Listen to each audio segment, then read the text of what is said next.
होता था।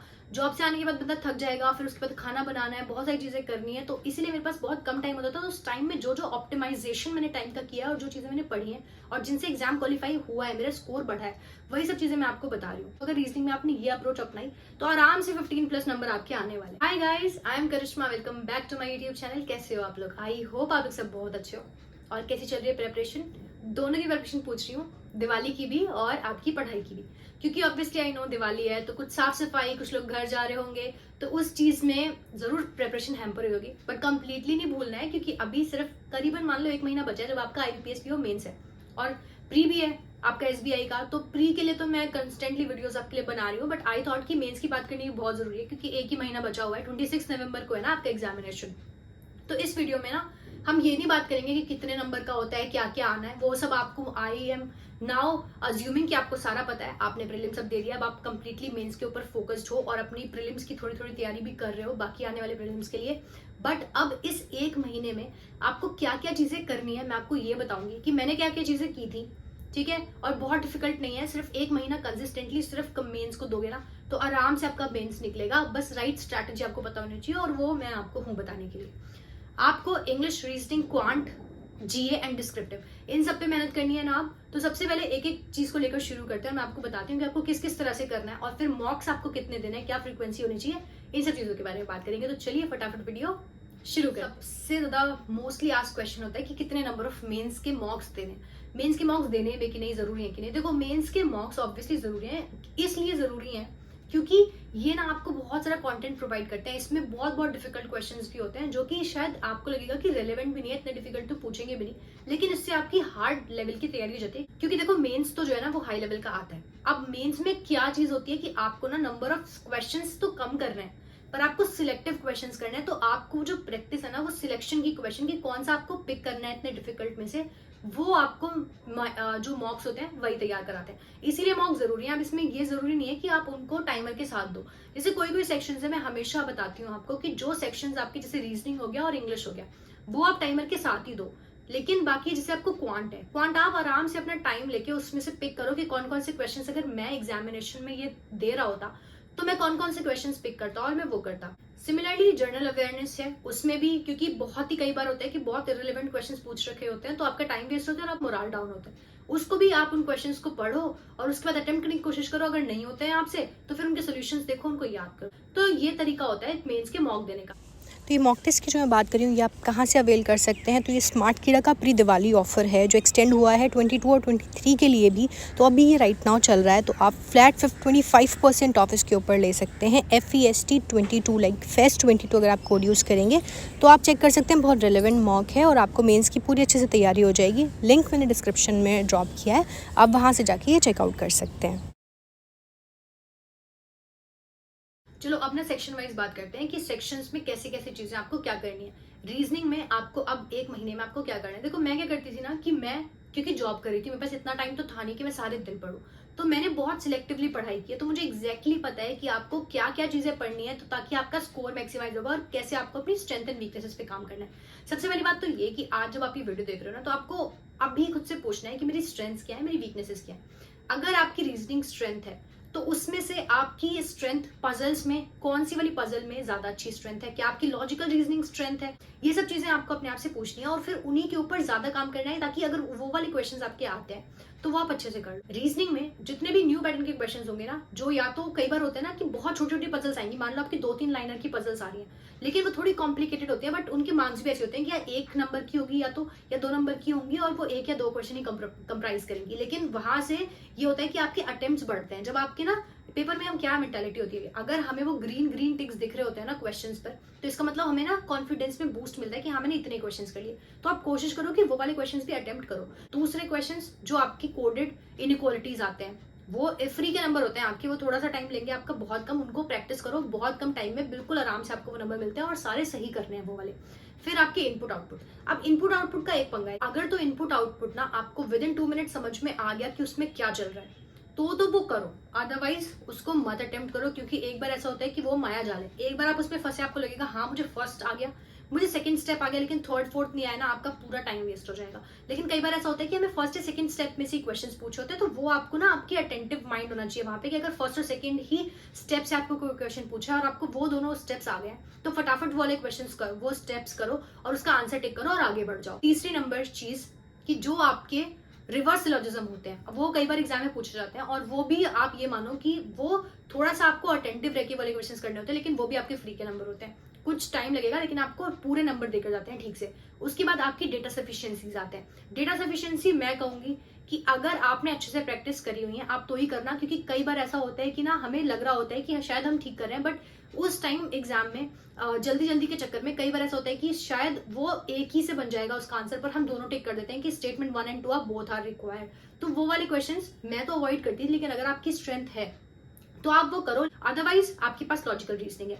Logical reasoning में मैंने आपको बताया है कि एमके पांडे मैंने प्रेफर की थी, और यूट्यूब पे जितने भी चैनल्स हैं आप ऐसे सर्च करो कि लॉजिकल रीजनिंग वो कैट, तो जो कैट के लेवल के क्वेश्चन अगर आप वो कर लोगे तो आपसे इजिली बैंकिंग लेवल के जो क्वेश्चन है वो आपसे बनी जाएंगे। तो आपको क्या करना है, आपको लॉजिकल रीजनिंग के जितने नंबर और ज्यादा क्वेश्चंस होते हैं वो प्रैक्टिस करने हैं, और आपको अपने ना लॉजिकल रीजनिंग इसका नाम है, बट आपको अपने सारे लॉजिक साइड में रखने पड़ते हैं और उसके बाद ही वाले क्वेश्चंस करने पड़ते हैं। तो अगर रीजनिंग में आपने ये अप्रोच अपनाई तो आराम से 15+ नंबर आपके आने वाले। फिर अब करते हैं क्वांट की बात। क्वांट में मैंने बहुत बार बताया, आपको अब तक पता चल गया होगा कि मेरा क्वांट वीक था। तो क्वांट में मैं क्या क्या करती थी कि मेरा स्कोर मैक्सिमाइज, और मैंने अच्छा खासा स्कोर किया। ऐसा नहीं है कि मेरा क्वांट वीक है तो हमेशा ऐसे मेरे 1 या 2 नंबर आ रहे हैं, मेरे हमेशा 10 से ऊपर नंबर आए और 15, 16, 17 नंबर के अराउंड मेरे आते रहे क्वांट में। तो उसके लिए आपको क्या करना है, क्वांट के लिए मैं आपको बताती हूँ कि क्वांट में ना सबसे पहली चीज तो ये कि जो बहुत इजी चीजें होती हैं, जैसे कि नंबर सीरीज है। नंबर सीरीज में आपको सिर्फ अपना दिमाग लगाना है, क्या आपका पैटर्न हो सकता है, तो वो आप अच्छे से करो, क्योंकि IBPS में ना एक नंबर सीरीज जरूर आती है, और मैं एक कह रही हूँ बट 2 भी आ जाते हैं, और वो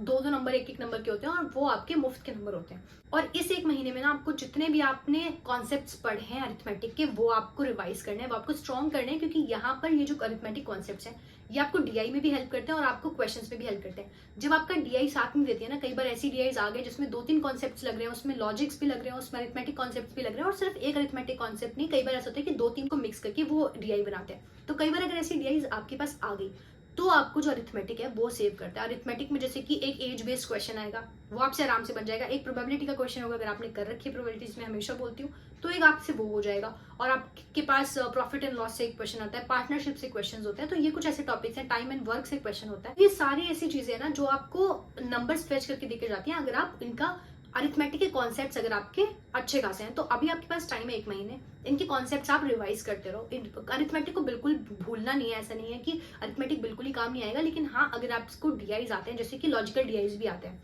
तो अगर आपसे लॉजिकल DI बन गए, कई बार केसलेट DIs आते हैं, अगर आपसे केसलेट DIs बन गए तो फिर आपको अरिथमेटिक करने की जरूरत नहीं पड़ेगी, but for the safe option, क्योंकि अगर आपके पास अभी टाइम है तो आपको उसमें टाइम देना है। तो ये कहाँ से मिलेंगे, आपको मॉक टेस्ट से मिलेंगे।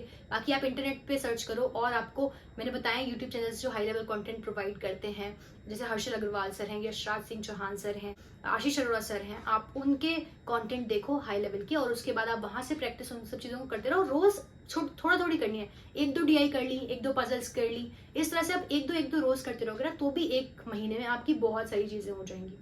तीसरा इंग्लिश, जो कि बहुत ही इंपॉर्टेंट है, क्योंकि अभी डिस्क्रिप्टिव भी है इंग्लिश है, तो इंग्लिश में आपको क्या क्या करना है मैं आपको बताऊं। इंग्लिश में अब आपको रोज करना है, इंग्लिश और जनरल अवेयरनेस, इन दोनों पे आपको बहुत ज्यादा ध्यान देना है, क्योंकि ये ऐसी चीजें हैं जो 1 महीने में आपको बहुत ज्यादा सुधारनी है और सुधर सकती हैं। रीजनिंग और क्वांट कैसा है कि आप बहुत ज्यादा नहीं सुधार सकते इस 1 महीने में, लेकिन इंग्लिश और जनरल अवेयरनेस ऐसी चीजें हैं जिनको आप प्रैक्टिस कर करके आप उनको बहुत अच्छा कर सकते हो। तो इंग्लिश में क्या करना है आपको, एक तो आपको डेली रीडिंग करनी है, और रीडिंग करनी है आपको अब हिंदू, क्योंकि मैंने हमेशा आपको ऐसे बोला है पहले कि आप कुछ भी रीड करो, कुछ भी रीड करो, अब आपको हिंदू रीड करना है, क्योंकि वो आपको पर्सपेक्टिव भी प्रोवाइड करेगा, क्योंकि आपको डिस्क्रिप्टिव भी लिखना है और आपको इकोनॉमी की समझ देगा। जैसे आप कोई आर्टिकल पढ़ रहे हो तो वो आपको आर्टिकल समझ आ रहा है कि नहीं, क्योंकि आरसी अगर आपको समझ नहीं आएगा तो आप आरसी के क्वेश्चंस भी नहीं कर पाओगे। इसीलिए अब इंपॉर्टेंट है कि आप हिंदू पढ़ना शुरू करो, और हिंदू आप जो उसके एडिटोरियल्स आते हैं आप एडिटोरियल पढ़ो, उसको समझो, और एक एडिटोरियल मैं तो कह रही हूँ ना, जो आपके लेफ्ट हैंड साइड पे एडिटोरियल होते हैं, जो छोटे छोटे 2 होते हैं, उनको पढ़ो सिर्फ, और उनको 3-4 बार पढ़ो। 1 बार पढ़ा, 2 बार पढ़ा, 3 बार पढ़ा, तब आपको अच्छे से समझ में आएगा, और आप आरसीज की प्रैक्टिस करो। अब इंग्लिश में आपको क्या करना है स्पेसिफिकली, मैंने और किसी चीज के लिए नहीं बोला, बट इंग्लिश के लिए आपको रोज आपको सेक्शनल टेस्ट देना है, जो आपका, अगर आपको सेक्शनल टेस्ट भी नहीं देना ना हाई लेवल का, तो जो आपका मॉक है उस मॉक में ही आपका इंग्लिश जो है, इंग्लिश को अटेम्प्ट करो।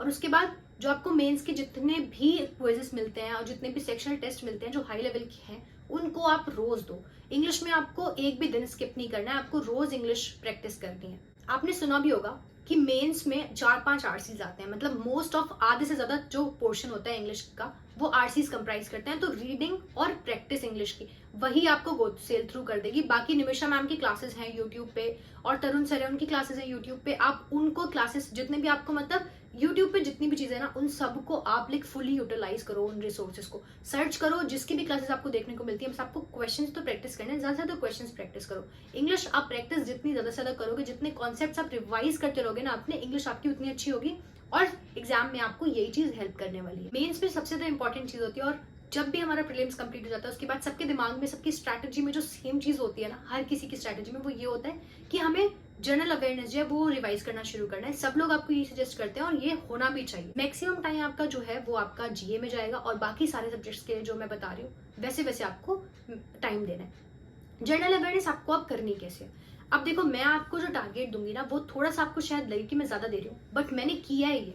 अब मैंने कैसे किया है? क्योंकि मैं जॉब कर रही थी तो मेरे पास टाइम इतना ही था कि मैं ऑप्टिमाइज ज्यादा से ज्यादा टाइम करूं ताकि मेरा जीए पूरा रिवाइज हो, क्योंकि मेरे को बाकी सब्जेक्ट्स को देने को टाइम नहीं मिल रहा है। तो इसीलिए मैं जीए को ज्यादा टाइम देती थी। तो मेरा कैसा रूटीन होता था मैं आपको बताती हूँ कि जीए मैंने ना ज्यादा से ज्यादा वीडियोस से रिवाइज करी है। तो मैं क्या करती थी कि जो वीडियोस मैंने पहले देखी हुई हैं उनको मैं दोबारा 2x पे लगाती थी और मेरा टारगेट होता था कि मुझे 1 हफ्ता कंप्लीट करना है। कैसे करती थी? मैं वीडियोस के थ्रू रिवाइज करती थी कि मैं 2x पे वीडियो लगाई मैंने और मैं उससे रिवाइज करती चली गई। उसके बाद मैं उसके क्वेश्चंस करती थी और क्वेश्चंस में करती थी पीडीएफ से, जो पीडीएफ्स आती हैं अफेयर्स क्लाउड की, वहां से मैं जो वीकली वाली क्वेश्चंस होते हैं वहां से मैं क्वेश्चंस प्रैक्टिस करती थी। तो एक दिन में 1 हफ्ता में कंप्लीट करती थी। तो आपको भी खुद को ये टारगेट देना है कि आप एक दिन में 1 हफ्ता कंप्लीट करेंगे। और अब आपको ना अपना कोई सोर्स नहीं चेंज करना। ऐसा हो सकता है आपको लगे कि मैं अपना सोर्स चेंज कर लेता हूँ, कोई और बता रहे हैं मैं उस सोर्स पे जाता हूँ। नहीं, अब आपको अपना सोर्सेज चेंज नहीं करने। आप जिस सोर्स पे थे वो आप करो, आप ऐड कर सकते हो कोई सोर्स। मान लो कि आपको किसी के सोर्सेज अच्छे लग रहे हैं तो आप उनसे वीकली रिवीजन कर लो। अगर उनकी वीकली वीडियोस आ रही हैं तो वीकली रिवीजन करो। जैसे मैंने क्या किया था, अभी जनवरी में जो एग्जाम था IBPS का, तो वो जब मैंने दिया था तो मैंने परचम क्लासेस नाम का एक यूट्यूब चैनल है जिसपे Richa ma'am monthly revision videos डालते हैं, मैंने वो ऐड ऑन किया था अपने में, मैं वो फॉलो करती थी। फिर और आपको जो अफेयर्स क्लाउड की मंथली और वीकली रिविजन वीडियोस मिलते हैं, मैं उनसे भी रिवाइज करती थी। देखो, मैं हमेशा कहती हूँ कि एक आपके पास वीडियो सोर्स और एक आपके पास पीडीएफ सोर्स होना चाहिए। लेकिन अगर आपके पास अब तक नहीं था तो कोई बात नहीं, आप चेंज मत करो। कोई जो मैंने आपको एक तो अफेयर्स क्लाउड बताया है उसके आप पीडीएफ जो मंथली वाले हैं और जो वीकली वाले हैं उनसे आप पढ़ सकते हो। बाकी परचम क्लासेस की वीडियोस आप देख सकते हो, अच्छी वीडियोस होते हैं। और ये current affairs is all about revision. Current affairs में तो आपको मल्टीपल रिवीजन करना है। जितना ज्यादा आप रिवाइज करोगे उतनी ज्यादा आपको रिटेन होगी। अब जैसे आप कर रहे हो, मान लो आप लास्ट 5 मंथ्स का कर रहे हो, तो सबसे पहले तो आपका एग्जामिनेशन जैसे नवंबर में, तो नवंबर में लेकिन एंड में 26, तो आप 15-20 नवंबर तक करो। फिर उसके बाद आप जाओ आपका अक्टूबर पे, उसके बाद आप सितंबर, उसके बाद अगस्त। तो आपको इस तरह के ऑर्डर में करना है कि सबसे पहले आप आधा नवंबर कर रहे हैं, उसके बाद आप सितंबर, उस ऑर्डर में उतने ज्यादा इंपॉर्टेंस देके करना है कि नवंबर का आप बहुत अच्छे से करोगे, सितंबर बहुत अच्छे से करोगे, अक्टूबर बहुत अच्छे से करोगे, अगस्त बहुत अच्छे से करोगे। क्योंकि मोस्टली ऐसा देखा गया है कि जो रिसेंट मंथ्स होते हैं ना उसमें से ज्यादा पूछा जाता है, तो आपके स्कोर बढ़ने का चांस ज्यादा रहता है। बाकी लास्ट आता है आपका डिस्क्रिप्टिव। तो डिस्क्रिप्टिव के लिए मैं एक कंप्लीट अलग से वीडियो बनाऊंगी कि कैसे कैसे आपको करना है और कैसे मैंने स्कोर किया है उसमें, तो वो सारी चीजें। और अगर किसी की इंग्लिश वीक है तो वो कैसे अच्छा स्कोर कर सकता है, क्या टिप्स होती हैं और क्या टेक्निक्स होती हैं ताकि आप अच्छा स्कोर कर पाओ, वो सारी चीजें मैं आपके साथ पूरी डिटेल में डिस्कस करूंगी एक अलग वीडियो में। तो उसके लिए आप अगर चैनल आपने सब्सक्राइब नहीं किया, सब्सक्राइब करिए और बेल नोटिफिकेशन ऑन कर लीजिए, क्योंकि अगर आप बेल नोटिफिकेशन ऑन करके रखते हैं, अभी मैं वीडियो डालूंगी तो आपको पॉपअप आएगा, तो आप वहां से वो वीडियो देख पाएंगे।